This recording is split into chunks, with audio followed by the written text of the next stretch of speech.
হরে কৃষ্ণ।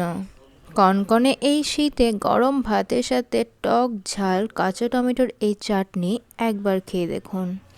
এটাকে কেউ চাটনি বলে, কেউ মাখা বলে।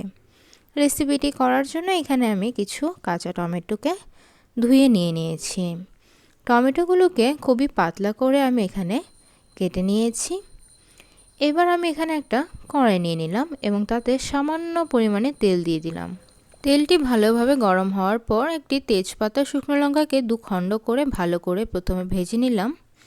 ভালো করে ভেজে নেওয়ার পর দিয়ে দিচ্ছি রাঁধুনি আর সাথে দিচ্ছি সরিষা। রাঁধুনি সরিষাটাকে ভালো করে ভেজে দিয়ে দিচ্ছি কেটে রাখা কাঁচা টমেটো। তাতে দিয়ে দিচ্ছি কাঁচা লঙ্কা এবং স্বাদমতো নুন। হলুদ গুঁড়োটা এখন দেব না। নুনটাকে কাঁচা টমেটোর সাথে খুব ভালো করে মিশিয়ে মিডিয়াম আঁচে এটাকে সেদ্ধ করে নিতে হবে ঢেকে। তো এখানে আমি একটা ঢাকনা দিয়ে দিচ্ছি এবং মিডিয়াম আঁচে এটাকে আমি 5 থেকে 10 মিনিটের মতো সেদ্ধ করে নেব। খুবই সুন্দরভাবে সেদ্ধ হয়ে গেছে। এতে আমি দিয়ে দিলাম হলুদ গুঁড়ো, আর কাঁচা টমেটো থেকে কিন্তু হালকা জল ওঠে।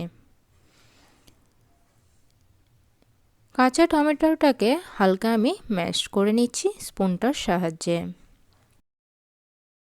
আলতো করে ম্যাশ করে নিলাম। একটু গোটা গোটা থাকবে আর কিছুটা ম্যাশ হবে। দিয়ে দিচ্ছি আদা পেস্ট এবং ধনেপাতা। ব্যাস তৈরি হয়ে গেল।